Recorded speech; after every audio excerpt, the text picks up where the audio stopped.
rádio e a TV Brasil Espírita apresentam o Evangelho segundo o Espiritismo e sua simplicidade.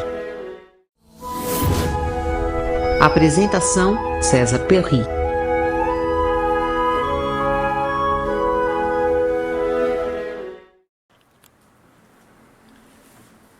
Amigos da Rádio Brasil Espírita de Maceió, através desses programas da Web TV, estamos fazendo comentários sobre o tema central, o Evangelho e sua simplicidade, e seguindo o Evangelho segundo o Espiritismo, uma obra básica de Allan Kardec.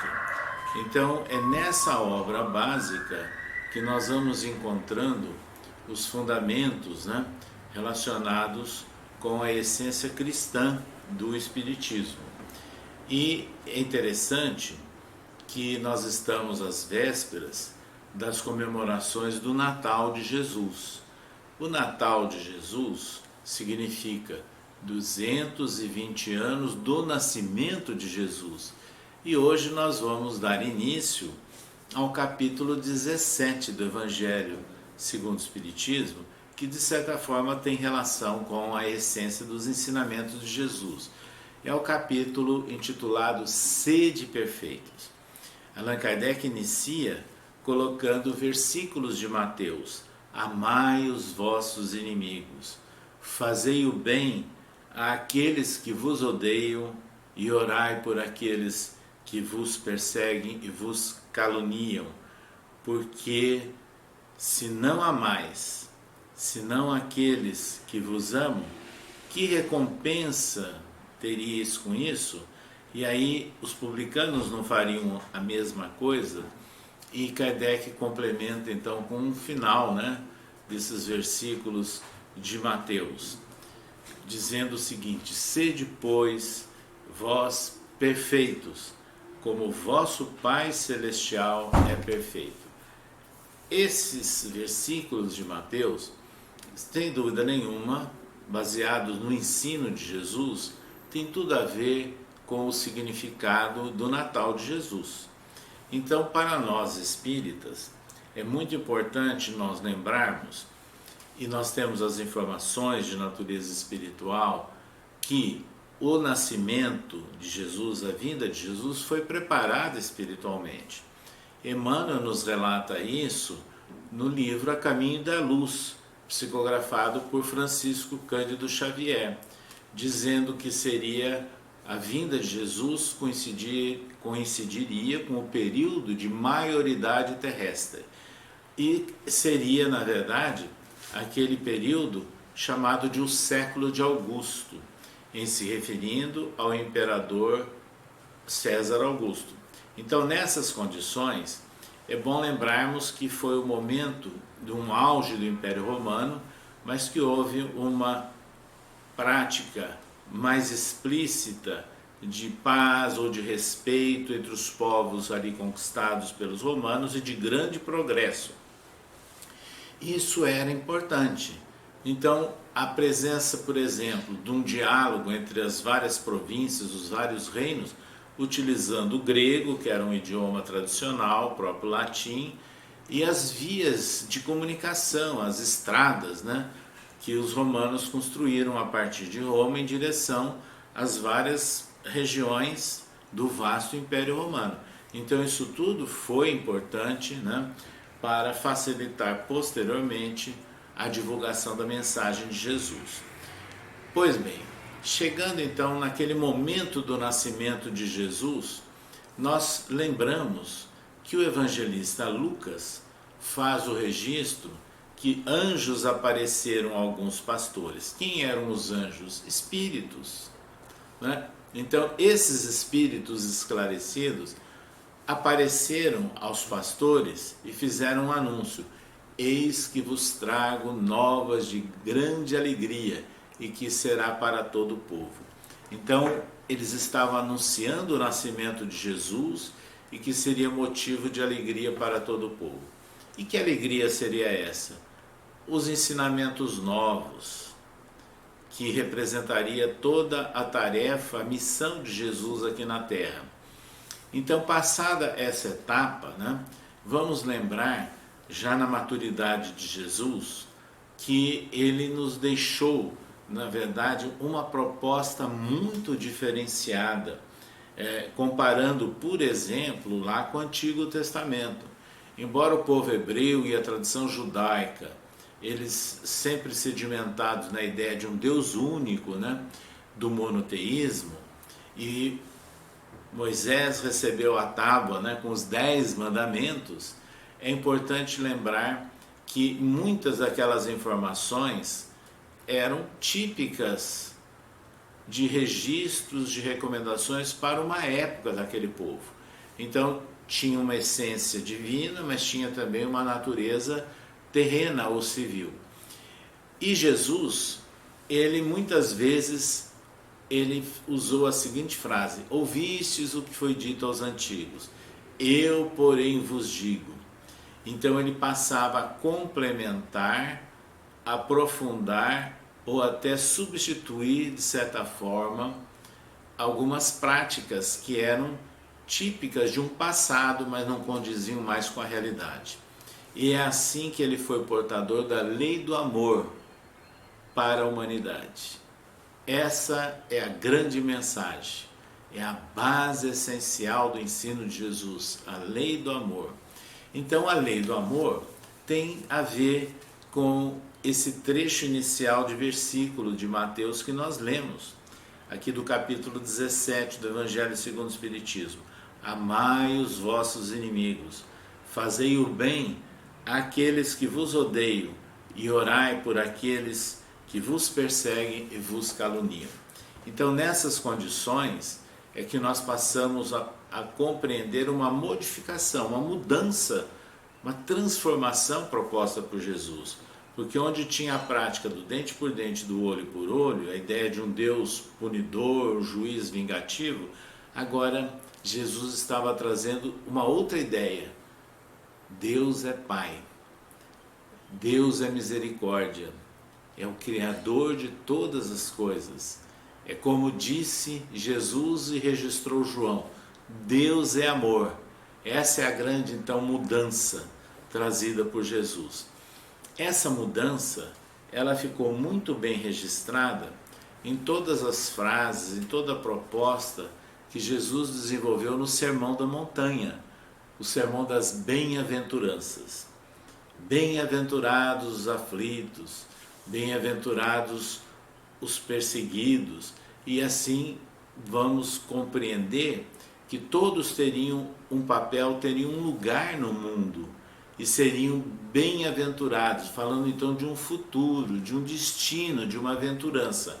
E nós espíritas passamos então a compreender que não se trata de uma compreensão de um resultado, de uma aventura, de um destino a ser cumprido num prazo curto de uma única existência, de alguns anos. Não, é de uma existência espiritual, portanto de uma trajetória espiritual. Então aí é que nós vamos compreender a essência das bem-aventuranças. Nessas condições, então nós começamos a verificar que esse Sermão da Montanha de Jesus é a autêntica carta magna do cristianismo. É onde ele faz uma proclamação aos homens, propondo, portanto, uma nova forma de relacionamento entre as pessoas, uma nova forma de relacionamento entre as pessoas e o conjunto em que vive a sociedade, entre os países. É a proposta da transformação da humanidade. Então, tudo isso está contido nesse ensino de Jesus, expresso no chamado e tradicional Sermão da Montanha. Mas Jesus, ele nos deu exemplos práticos, não é?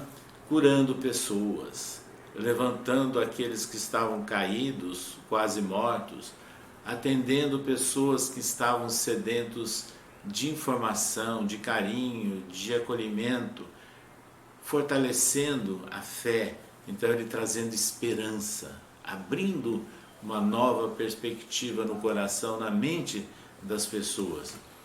Deu exemplos de misericórdia, deu exemplo de atendimento a todas as pessoas, indistintamente da situação, da faixa social em que estavam, de serem considerados ou não homens de má vida.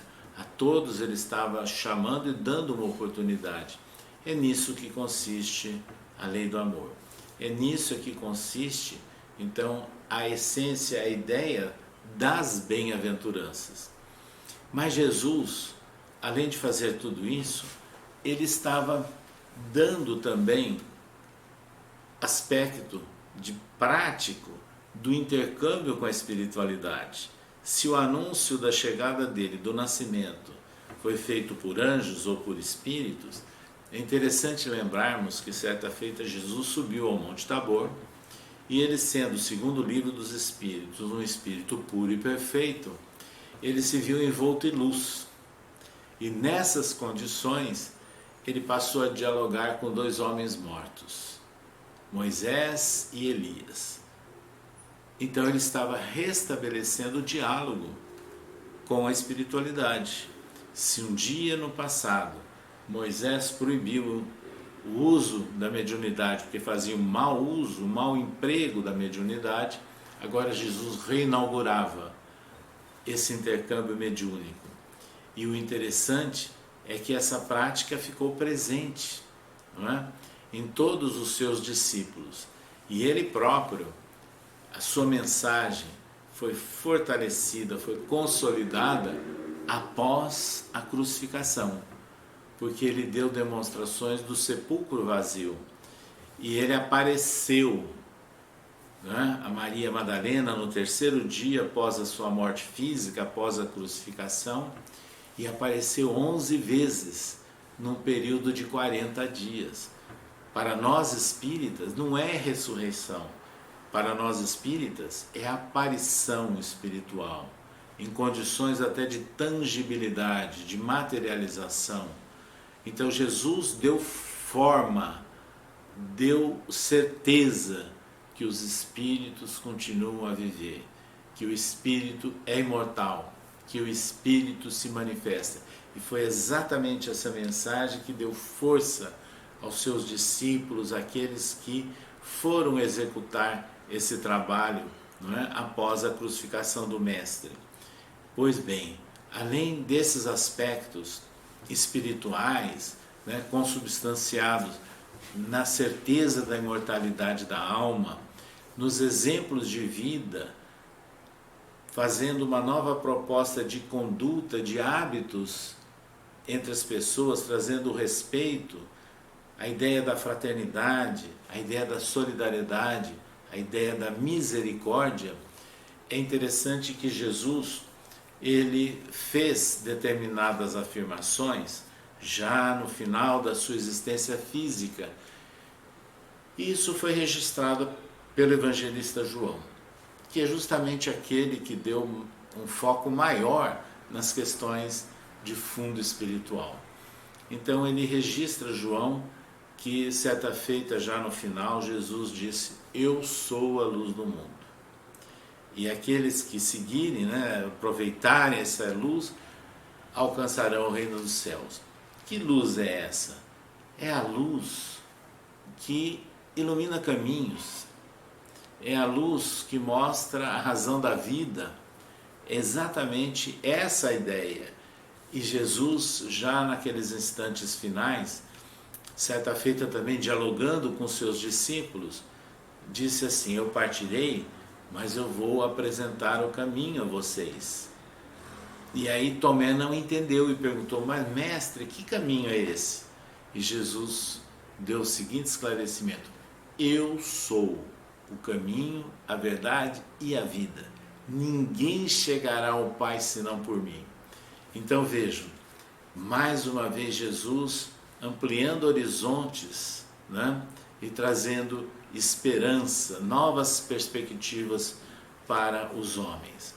E é o mesmo evangelista João que registra já naqueles momentos finais do diálogo de Jesus com os seus discípulos o seguinte: eu partirei, mas não vos deixarei órfãos. No momento oportuno vos enviarei o Consolador, que restabelecerá a verdade e vos ensinará mais algumas coisas. Então vejam, sempre em João, essas afirmações de Jesus, elas estão todas interrelacionadas, são importantes e tem tudo a ver com a ideia da comemoração do Natal de Jesus. Por que tem a ver? Então vamos lembrar que foi Francisco de Assis, né, aquele grande apóstolo do cristianismo, que no século XIII teve a ideia de montar um presépio numa igreja próxima a Assis. Então ele se colocou como um diácono, lendo o Evangelho, um presépio vivo. Uma pessoa representando Maria, outro José, uma criança e um animal. Mas qual era o recado dele? Ele queria dizer que as pessoas não precisavam fazer aquele esforço da tradição e da obrigatoriedade de ir às terras onde Jesus nasceu e viveu. Uma viagem custosa, com muitas lutas, até com guerras, mas que eles poderiam montar um presépio no seu próprio lar.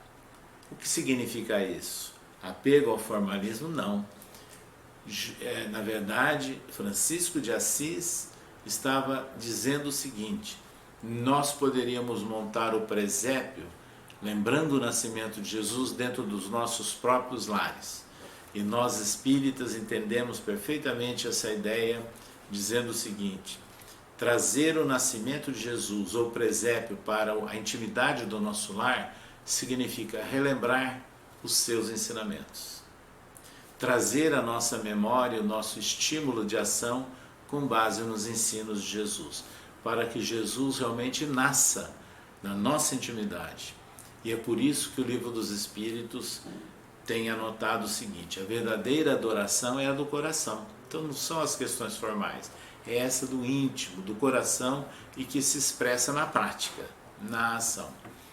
Pois bem, então agora, relacionando a ideia do nascimento de Jesus, das comemorações do Natal, nesse sentido espiritual, nós vamos ver que Jesus, a luz do mundo, é o caminho, como ele disse: eu sou o caminho. Que caminho é esse? É o caminho assentado no roteiro que ele nos trouxe, uma proposta de transformação no relacionamento entre as pessoas e no contexto da própria sociedade. Então, eu sou o caminho, é a nova norma de conduta, de ação, de respeito ao próximo, de misericórdia, de fraternidade e de solidariedade. Eu sou o caminho, a verdade. Jesus, quando perguntado pelo governador Pôncio Pilatos, naquele famoso interrogatório final, não falou o que era verdade. Mas nós começamos a entender verdade, sim, mas não a verdade como detentores de toda a sabedoria, porque isso é fanatismo e às vezes é fundamentalismo. Nós vamos tendo, na verdade, conhecimento de parcelas da verdade a cada experiência, a cada teste, a cada vida, a cada reencarnação que nós temos. Então a imortalidade da alma e a lei das vidas sucessivas permite-nos realmente a compreensão e aprendizagem de parcelas da verdade. Então, de uma maior compreensão da justiça divina e uma maior compreensão na relação entre as pessoas. É por isso que Jesus também afirmou: conhecereis a verdade e ela vos libertará. Então, na medida em que nós temos mais conhecimento de natureza espiritual e colocamos em prática, e com essa iluminação da luz que representa Jesus, nós podemos realmente ir nos libertando, superando tramas, problemas, restrições, dificuldades que todos nós temos. É o grande estímulo, o grande teste que nos estimula para encontrarmos um caminho melhor. Mas Jesus também falou: eu sou o caminho, a verdade e a vida. Que vida é essa que ele se refere? Seria os anos de uma existência corpórea, de poucos anos? Não. Seria o esgotamento de todas as nossas energias, como se tudo fosse acabar rápido e de repente? Também não. Ele estava se referindo à vida no sentido vasto, no sentido imortal, ou seja, a vida que não se extingue. É por isso que ele também nos afirmou: eu vim para que tenham vida e a tenham em abundância. Ter vida em abundância é exatamente esse sentido amplo de vida inextinguível, de melhor conhecimento de parcelas da verdade e seguindo um caminho, um roteiro com base nos ensinos de Jesus. Então, quando nós estamos nessa época do ano, às vésperas das comemorações do nascimento de Jesus, procuremos lembrar, sim, que toda aquela epopeia, né, todo aquele exemplo trazido por Jesus e todos aqueles ensinos que ele nos legou e foram registrados pelos evangelistas, representam para nós o quê? A luz. Então, a luz do mundo, que pode iluminar esse caminho, que pode nos aumentar parcelas de conhecimento da verdade e que pode dar um sentido real e de grande valor para o aproveitamento da nossa vida, porque nós somos espíritos encarnados. Desejamos, pois, a todos vocês, internautas, acompanhando aí o programa da Rádio Brasil Espírita, que tenhamos boas lembranças do nascimento de Jesus e que isso possa representar um estímulo positivo de melhores dias para todos nós. Até um próximo programa.